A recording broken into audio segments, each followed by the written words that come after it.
Buenas tardes, docente. El día de hoy, yo, Silvina Lavalle, junto con mis compañeros Carlas Cárdenas, Arayan Ramos, Tani Pino y Mayrita Márquez, vamos a exponer sobre la sesión número 1. Muy buenas tardes, profesor. Mi nombre es Dani Sebastián Pinozune.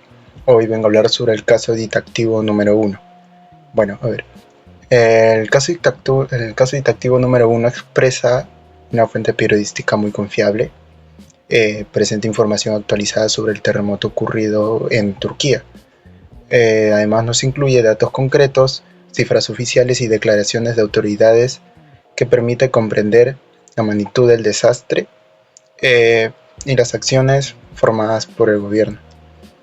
Asimismo, también el texto muestra un lenguaje objetivo e informativo, lo que demuestra su carácter periodístico. En contexto sería que es una fuente muy confiable porque nos da las cifras oficiales, las causas y consecuencias de lo que sucedió en el terremoto de Turquía. Y también tiene, como se le dice, un lenguaje formal. Y bueno, en el tipo de identificación de pensamiento, el tipo de pensamiento que se muestra es un texto de pensamiento lógico, porque presenta una información organizada. ¿Qué más? Y bueno, de una manera coherente, donde explica las causas y consecuencias del terremoto, así como las acciones realizadas posteriormente. Así también nos muestra hechos, datos y relaciones claras sobre los eventos, los cuales es característico de un pensamiento lógico y no del pensamiento lógico matemático, ya que no se realizan cálculos ni operaciones, sino análisis de la información de lo sucedido. Y bueno, profesor, pasaría a mi otro compañero para que exponga. Muchas gracias. Bueno, yo les vengo a presentar el caso didáctico número 2.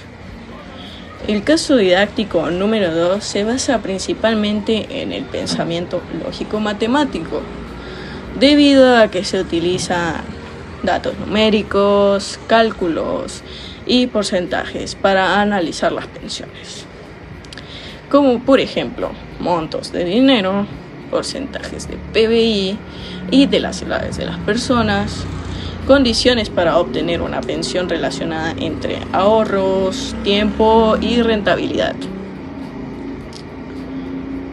Los ejemplos encontrados en el texto son 88.000 millones de soles, casi el 8% del PBI, AFP este año por hasta 19.800 soles, y las condiciones para obtener una pensión que mencionó Aldo Ferrini, gerente de AFP Integra. Recordó que para lograr una pensión de al menos 1.000 soles, un poco menor al sueldo mínimo actualmente ubicado en 1.025 soles, entre los 65 y 87 años, el afiliado tendría que acumular durante su vida activa un fondo de al menos 180.000 soles. Montos de dinero, porcentajes del PBI y de las edades de las personas, condiciones para obtener una pensión relacionado entre ahorros y tiempo y rentabilidad. Además, se puede observar que el análisis presentado requiere interpretar información numérica para llegar a las conclusiones sobre las pensiones AFP a futuro. Eso implica relacionar los números entre sí para entender las distintas situaciones en el caso.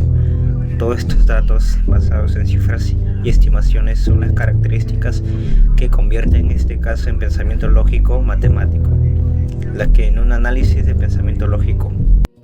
El tipo de pensamiento que se evidencia en el caso número 3 es el pensamiento lógico-matemático. Esto se debe a que el texto analiza una problemática a partir del uso de datos numéricos, utilizando comparaciones cuantitativas. Por ello, les mostraré un ejemplo.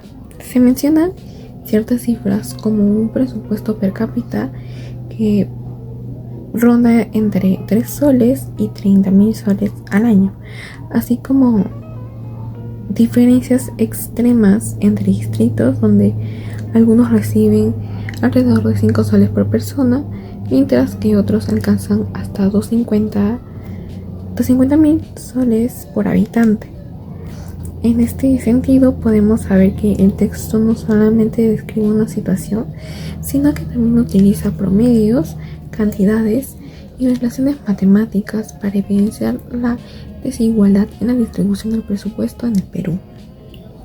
Por ello, podemos afirmar de que se trata de un pensamiento lógico-matemático, ya que implica la interpretación de números, las comparaciones de cantidades y el análisis de diferencias estadísticas. Para concluir, el texto emplea un razonamiento basado en datos numéricos para explicar una problemática social, lo que lo convierte en un claro ejemplo de pensamiento lógico matemático. Caso didáctico número 4. Ya pasaron más de 4 años desde el desastre ocurrido el 13 de enero en Ventanilla, donde una embarcación petrolera liderada por la parte de la empresa Repsol fue empujada por fuertes mareas y viento. Esto provocó el derrame de 11.900 barriles de crudo, dejando a más de 200 especies marinas, crustáceos y aves afectadas. También provocó que familias enteras de pescadores se quedaran sin un sustento para llevar a casa, causando también el cierre de playa hasta el día de hoy por el alto contenido de hidrocarburos. Según Repsol, cuando salió a dar las noticias sobre lo ocurrido, informó que solamente habían sido 6 u 8 litros de petróleo, pero después las autoridades competentes hicieron un estudio más avanzado y se llegó a corroborar que eran 6.000. Investigando más a fondo se descubrió que eran 11.900 barriles, contaminando así más de 20.000 kilómetros de hectáreas.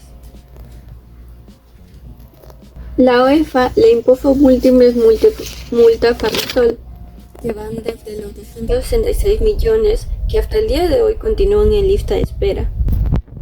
Respondiendo a las preguntas, ¿cuáles son mis comentarios sobre la fuente? Yo diría que el país brinda una información detallada de los hechos, brinda también cifras alarmantes sobre lo ocurrido y detalla el número de familias afectadas. Respondiendo a la pregunta número 2, identifica el tipo de pensamiento lógico o lógico-matemático. Podemos llegar a la conclusión de que es un pensamiento lógico-matemático, ya que logra informar con precisión la fecha de lo ocurrido, cifras alarmantes, el número de especies afectadas, las familias y la medida de las hectáreas.